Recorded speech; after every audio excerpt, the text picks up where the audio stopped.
Hello guys, how are you? Hope you all are fine. So welcome back to the new video on the channel of Baat Padhairi. So today I am going to introduce you with the chapter 6 of class 9th mathematics, that is lines and angles. So let's start without wasting our time. तो हम पहले करेंगे basic terms and definitions. पहले उसमें करते हैं line segment. Line segment is a line which has two endpoints and we cannot extend it. It is denoted as line segment AB. जो line segment होती है उसके दो एंड पॉइंट होते हैं, जैसे ये नीचे फोटो दे रखी है, इसे देखो।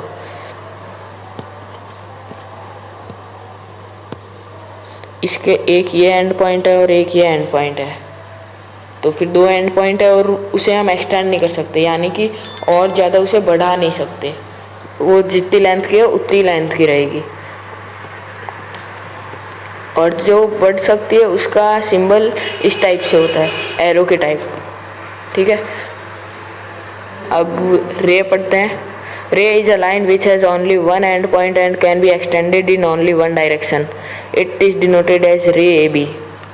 जो रे होती है उसके एक ही एंड पॉइंट होता है, जो ये ए है ये एक ही एंड पॉइंट होता है, और इसे हम एक साइड से एक्सटेंड कर सकते हैं, जो हम बी से। ये बी पे एरो टाइप बना हुआ है ना, तो अभी मैंने बताया था कि जिस पे एरो होता है उसको हम एक्सटेंड कर सकते हैं।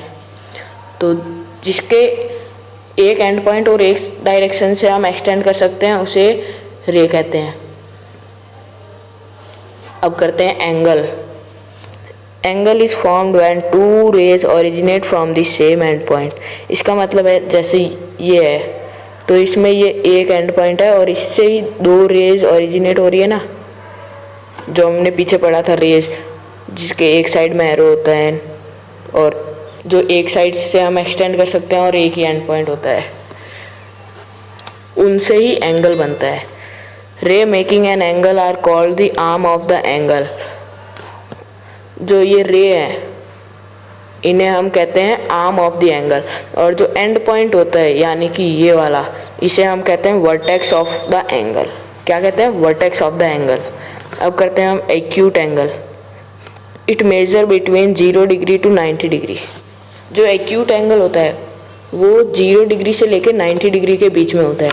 जैसे कि ये है, ये एक्यूट एंगल है, इसका 62 डिग्री है, जो कि 0 डिग्री से ग्रेटर है और 90 डिग्री से कम है। ठीक है, जो एक्यूट एंगल होता है वो 0 टू 90 डिग्री के बीच में होता है। अब करते हैं राइट एंगल की बात। It measure exactly 90 degree. जो राइट एंगल होता है उसका मेज़र एग्जैक्टली 90 डिग्री होता है, जैसे कि ये, यानी कि परपेंडिकुलर। ठीक है, अब करते हैं ऑब्ट्यूस एंगल की बात। It is a angle greater than 90 but less than 180। जो ऑब्ट्यूस एंगल होता है वो 90 डिग्री से तो ग्रेटर होता है लेकिन 180 डिग्री से लेस होता है। जैसे कि ये दोनों रे मिलके 135 डिग्री बना रही है, जो कि 90 डिग्री से ग्रेटर है लेकिन 180 डिग्री से लेस है। ठीक है, अब बात करते हैं स्ट्रेट एंगल की। Straight angle is equal to 180 degree. जो स्ट्रेट एंगल होता है वो 180 डिग्री के इक्वल होता है, जैसे कि ये है, तो इसमें ये 180 डिग्री फॉर्म कर रहा है, और जो स्ट्रेट एंगल होता है वो हमेशा लाइन फॉर्म करता है। ठीक है, अभी बताता हूँ।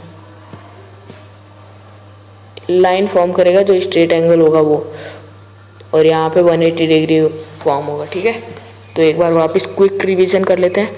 जो एंगल होता है वो दो रेज के ओरिजिनेट होने से बनता है जिसका एक ही एंड पॉइंट हो, और जो दो रेज होती है उन्हें हम आर्म्स ऑफ द एंगल कहते हैं, और जो एंड पॉइंट होता है उसे हम वर्टेक्स ऑफ द एंगल कहते हैं। और जो एक्यूट एंगल होता है वो 0 टू 90 डिग्री के बीच में होता है। राइट एंगल होता है एग्जैक्टली 90 डिग्री होता है। ऑब्ट्यूस एंगल होता है वो 90 डिग्री से ग्रेटर और 180 डिग्री से लेस होता है, और जो स्ट्रेट एंगल होता है वो एग्जैक्टली 180 डिग्री का होता है और वो लाइन फॉर्म करता है। तो अब आगे बढ़ते हैं। अब reflex angle. It is greater than 180 degree but less than 360 degree. जो रिफ्लेक्स एंगल होता है वो ग्रेटर देन 180 डिग्री होता है और लेस देन 360। जैसे कि ये है, इसके ये बाहर वाला जो एंगल है ये फॉर्म हो रहा है वो 180 डिग्री से ज़्यादा है, क्योंकि अभी मैंने थोड़ी देर पहले ही बताया था कि जो 180 डिग्री होता है वो ऐसे लाइन फॉर्म करेगा। रुको, 180 डिग्री होगी तो वो ऐसे लाइन फॉर्म करेगा, लेकिन इधर तो ये थोड़ा सा नीचे की साइड चला गया, तो ये 180 डिग्री और ये इधर वाला और ये थोड़ा ज़्यादा है। वापस समझाता हूँ, देखो मैंने बताया था कि 180 डिग्री हमेशा लाइन फॉर्म करता है, यानी कि ये हो गया 180 डिग्री। और अब ये वाली लाइन तो नीचे की साइड है, तो फिर थोड़ा सा ये ज़्यादा है, ये वाला जो मैंने रेड से किया है, तो फिर 180 प्लस ये एंगल होगा, तो फिर ये 180 से तो ज़्यादा है, तो जो 180 से ज़्यादा और 360 से कम होता है उसे हम रिफ्लेक्स एंगल कहते हैं। ठीक है, अब बात करते हैं कंप्लीट एंगल की। Complete angle is equal to the 360 degree. मतलब कि जो कंप्लीट एंगल होता है उसमें जो दोनों रेज होती है ना एंगल की, जो मैंने ये बताई थी, एक ये और एक ये दोनों रेज एक के ऊपर एक होती है।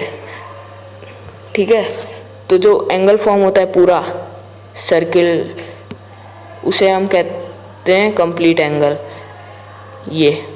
ठीक है, अब आगे बढ़ते हैं। Zero angle. Zero angle is of 0 degree, यानी कि जो जीरो एंगल होता है वो 0 डिग्री का होता है। जो एंगल फॉर्म होता है उन दोनों रेस के बीच में वो 0 डिग्री होता है। ठीक है, मतलब कि कोई एंगल ही फॉर्म नहीं हो रहा। Complementary angle. Two angle whose sum is 90 degree. Complementary angle हम उन्हें कहते हैं जो दो एंगल होते हैं उन दोनों का सम अगर 90 डिग्री है तो फिर हम उसे कंप्लीमेंट्री एंगल कहते हैं।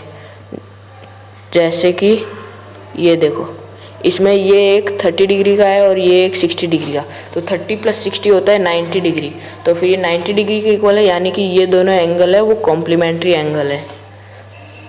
अब बात करते हैं सप्लीमेंट्री एंगल की। जो सप्लीमेंट्री एंगल होता है वो दो एंगल्स के सम 180 डिग्री के बराबर होना चाहिए। ठीक है, जैसे कि ये और ये है, इसमें ये 60 डिग्री है और ये 120 डिग्री है, तो 60 plus 120 is equal to 180 degree, तो फिर ये 180 डिग्री है, तो फिर हम इसे कहेंगे सप्लीमेंट्री एंगल। ठीक है, अब एक बार वापस क्विक रिवाइज कर लेते हैं इन्हें। रिफ्लेक्स एंगल वो होते हैं जो 180 डिग्री से ग्रेटर हो और 360 डिग्री से लेस हो। कंप्लीट एंगल वो होते हैं जो एग्जैक्टली 360 डिग्री हो। जीरो एंगल वो होते हैं जो 0 डिग्री के हो। कम्प्लीमेंट्री एंगल वो दो एंगल होते हैं जिनका सम 90 डिग्री हो, और सप्लीमेंट्री एंगल वो दो एंगल होते हैं जिनका सम 180 डिग्री हो। आगे समझ में? अब आगे बढ़ते हैं। Two angles are adjacent if they have common vertex, common arm and their non-common arm are on different side of the common arm। इसका मतलब है कि जैसे कि ये वाला है, इसमें ये एक कॉमन वर्टेक्स है इन तीनों रेस की। ठीक है,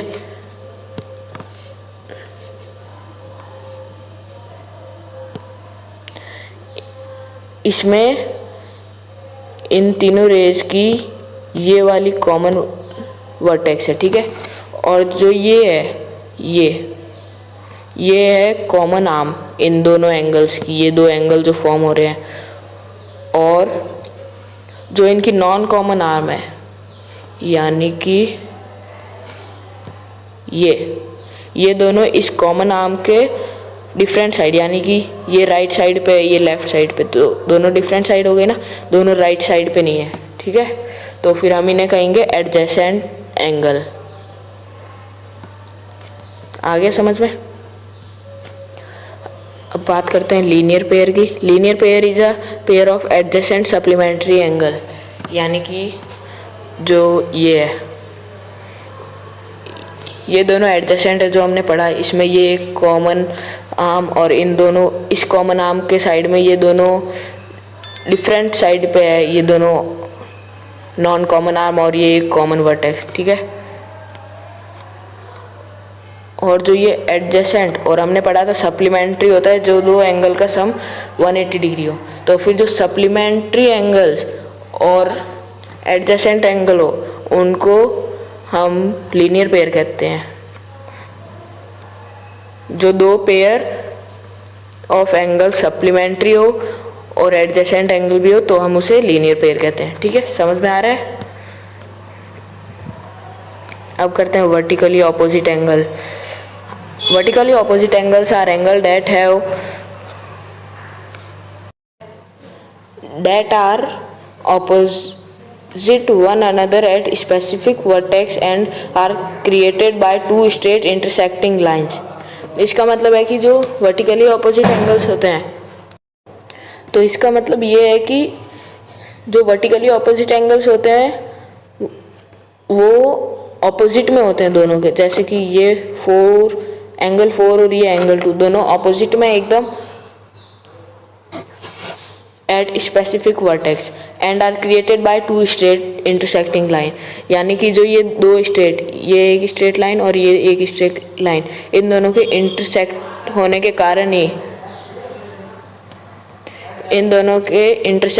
कारण ही ये वर्टिकली ऑपोजिट एंगल्स फॉर्म होते हैं।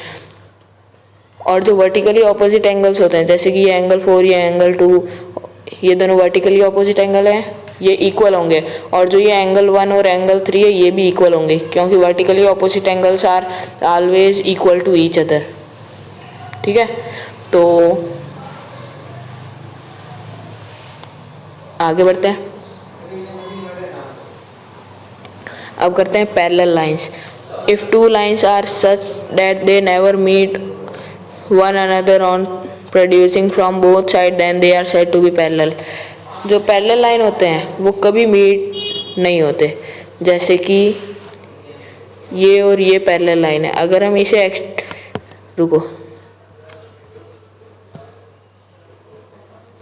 अगर हम इसे एक्सटेंड करते हैं और इसे भी एक्सटेंड करते हैं, मेरे से सीधी लाइन नहीं बन रही, तो फिर ये कभी भी इंटरसेक्ट नहीं होगी। उसी को हम कहते हैं पैरेलल लाइंस। ठीक है, ये भी पैरेलल लाइंस है क्योंकि अगर हम इन्हें एक्सटेंड कर दें कितना भी तो भी ये मीट नहीं होगी। जैसे कि ये इन्हें भले ही कितना भी एक्सटेंड कर दें हम, ये कभी भी एक दूसरे से मीट नहीं होगी। उन्हीं को हम पैरेलल लाइन कहते हैं। जो भले ही कितना भी उन्हें हम बढ़ा दें फिर भी वो एक दूसरे से नहीं मिलती, उन्हीं को हम पैरेलल लाइन कहते हैं। ठीक है, आ गया समझ में।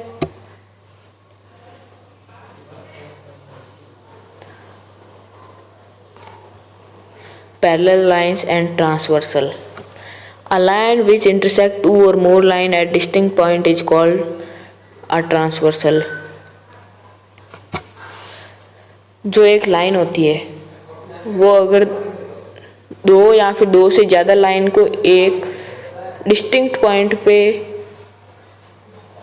इंटरसेक्ट करे, जैसे कि ये दो लाइन्स है और ये एक ट्रांसवर्सल, तो ये इन दोनों लाइन को इंटरसेक्ट कर रही है लेकिन दो डिस्टिंक्ट पॉइंट के, एक ये और एक ये दो पॉइंट है ना,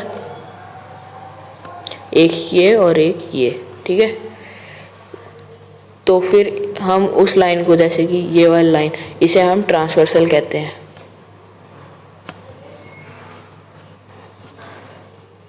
आगे पढ़ते हैं। Angle 1, angle 2, angle 7 and angle 8 are called exterior angle, while angle 3, angle 4, angle 5 are called interior angle.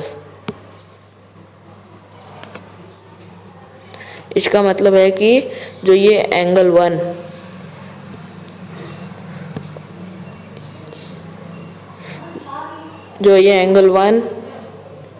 Angle 2, angle 7 और ये एंगल 8 है, ये एक्सटीरियर एंगल होते हैं क्योंकि ये इन दोनों लाइन के अंदर नहीं आ रहे, ये दोनों बाहर आ रहे हैं। ये चारों एंगल्स इन दोनों लाइंस के बाहर आ रहे हैं। और जो ये एंगल 3, एंगल 4, एंगल 5, एंगल 6 है, ये इन दोनों लाइन के अंदर आ रहे हैं, इसलिए हम इन्हें इंटीरियर एंगल्स कहते हैं। अब पढ़ते हैं कॉरेस्पॉन्डिंग एंगल्स। एंगल 1 और एंगल 5 ये दोनों कॉरेस्पॉन्डिंग एंगल है।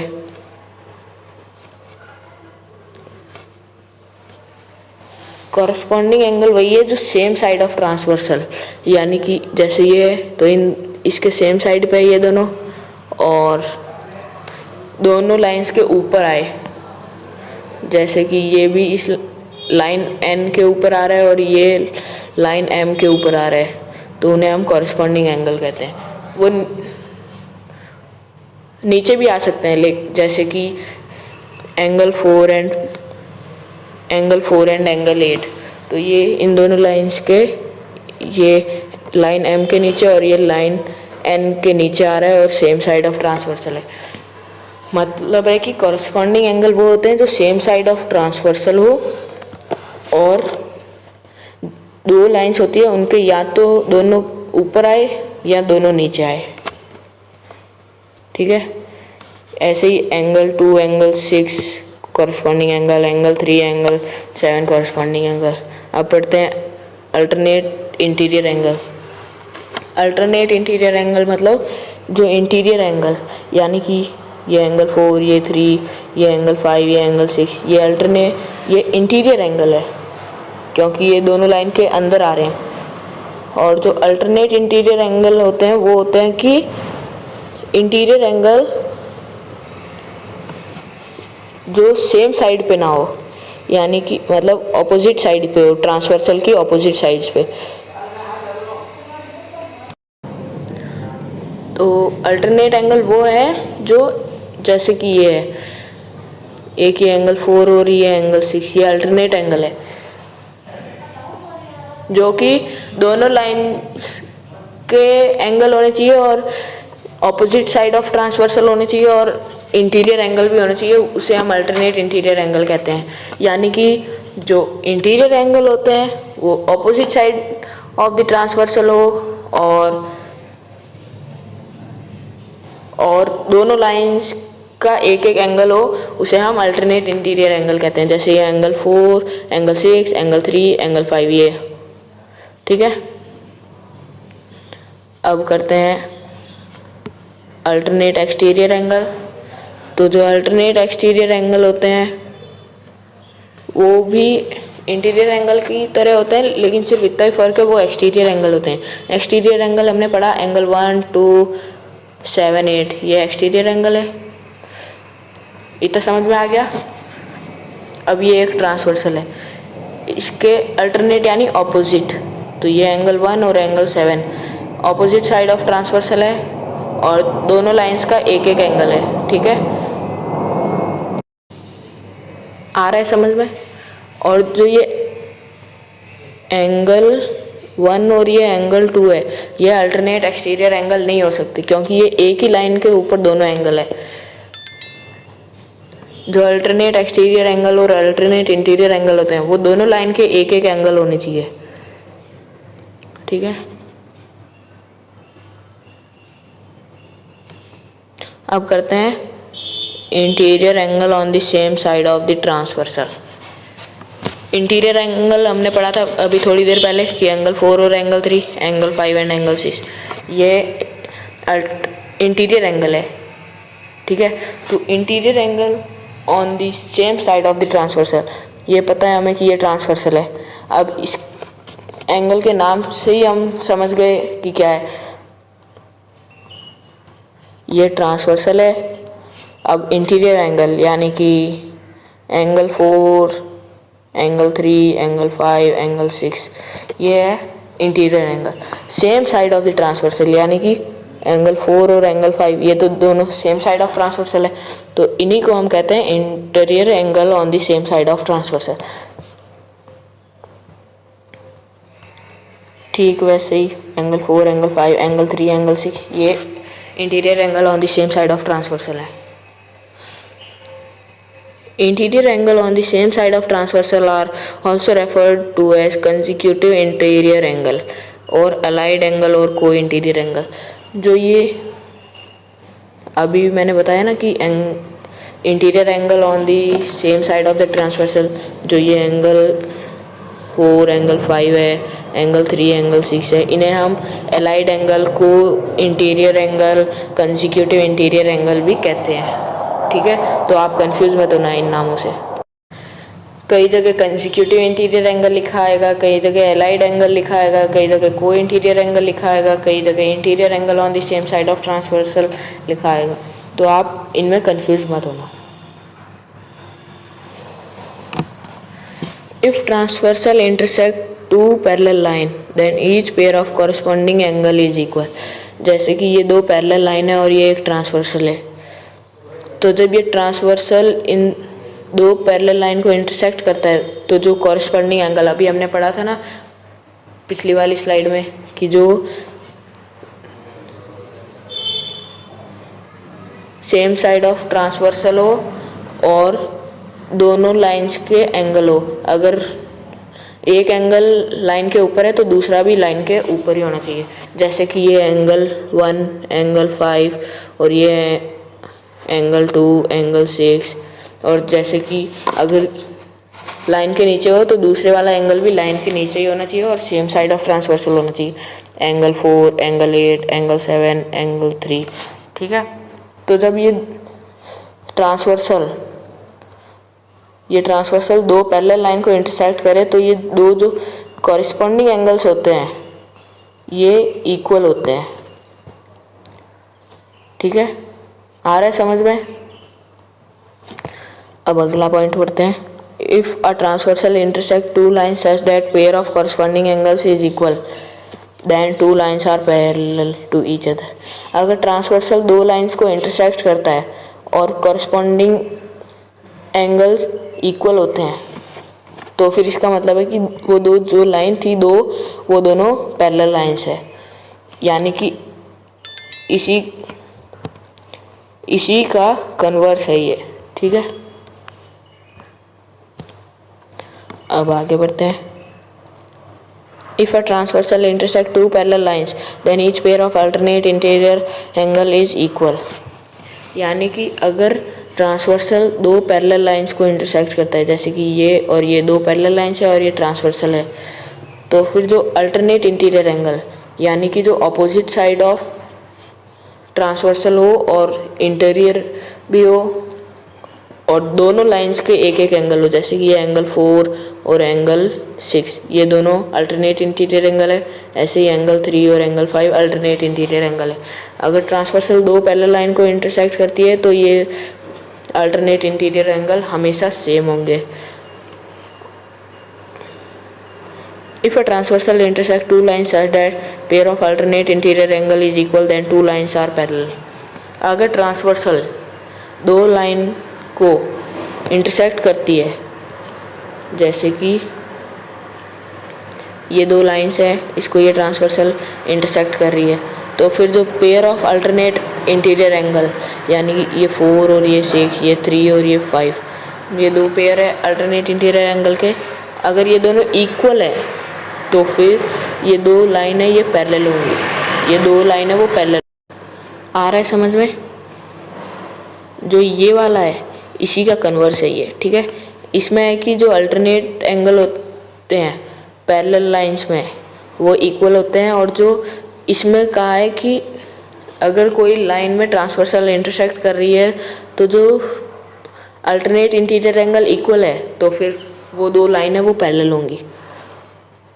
ठीक है, और इसमें कहा है कि अगर ट्रांसवर्सल दो पैरेलल लाइन को इंटरसेक्ट कर रही है तो कॉरस्पॉन्डिंग एंगल इक्वल होंगे, और इसमें कहा है कि अगर दो लाइंस को कोई ट्रांसवर्सल इंटरसेक्ट कर रही है और कॉरस्पॉन्डिंग एंगल इक्वल है तो पैरेलल लाइंस होंगी वो दोनों।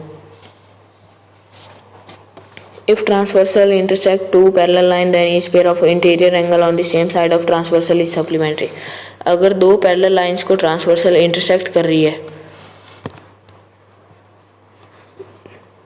ठीक है, अगर दो पैरेलल लाइंस को ट्रांसवर्सल इंटरसेक्ट कर रही है तो फिर जो interior angle on the same side of transversal यानी कि कंसेक्यूटिव, को इंटीरियर एंगल्स, अलाइड एंगल यही होते हैं। अभी पीछे हमने पढ़ा था कि interior angle on the same side of transversal is also called, अभी दिखाता हूँ, देखो ये interior angle on the same side of transversal are referred to as consecutive interior angle, allied angles, co-interior angles. ठीक है, यही वाले angles का बताया हुआ है। तो जो ये इंटीरियर एंगल्स होते हैं, interior angle on the same side of transversal, यानी कि अलाइड, को इंटीरियर, कंसेक्यूटिव इंटीरियर एंगल, ये सप्लीमेंट्री होंगे, यानी कि ये एंगल 4 और ये 5 सप्लीमेंट्री, यानी कि 180 डिग्री होगा। ठीक है, वापिस से समझा देता हूँ। अगर दो पैरेलल लाइंस को एक ट्रांसवर्सल इंटरसेक्ट कर रही है तो interior angle on the same side of transversal, ये एंगल 4 और ये एंगल 5, इन दोनों का सम 180 डिग्री होगा। ठीक है, अब अगला पढ़ते हैं।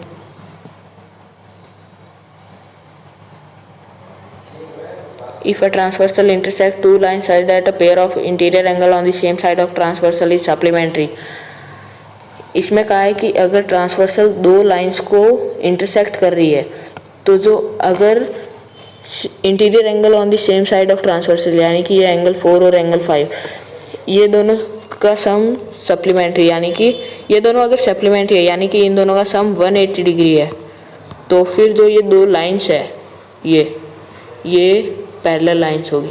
ठीक है, आ रहा है समझ में? तो सब्सक्राइब भी कर दो।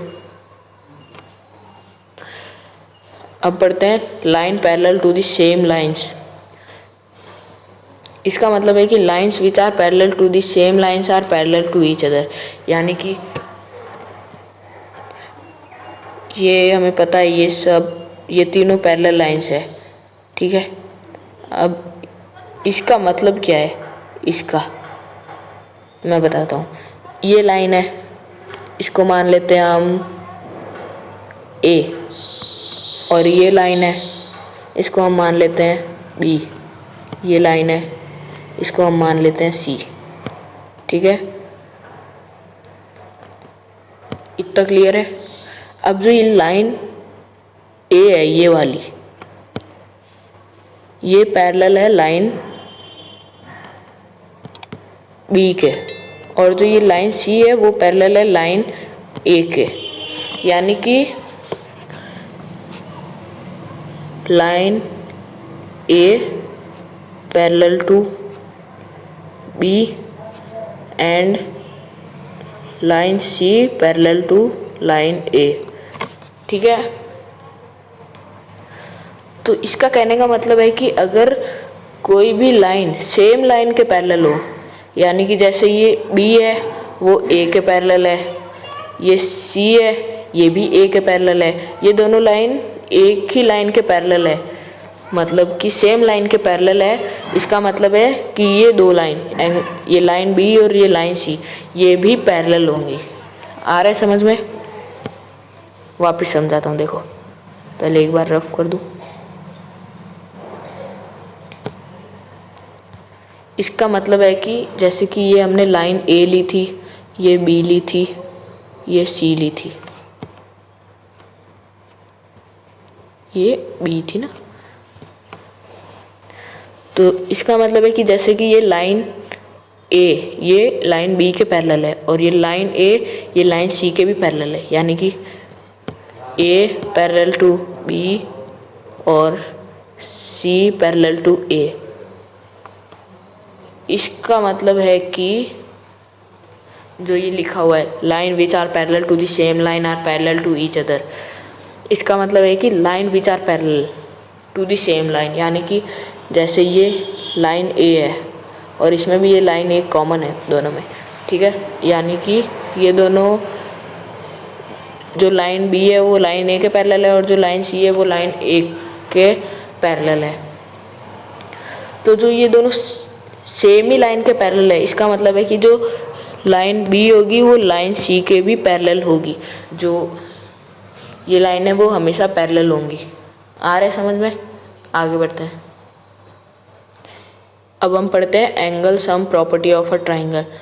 इसका मतलब है कि sum of all three interior angle of a triangle is always 180 degree. इसका कहने का मतलब है कि जो ये 3 एंगल्स होते हैं ट्राइंगल में, एक एंगल ये, एक एंगल ये और एक एंगल ये, इन तीनों का सम हमेशा 180 डिग्री ही होगा। ठीक है, आ रहा है समझ में? वापस बता देता हूँ।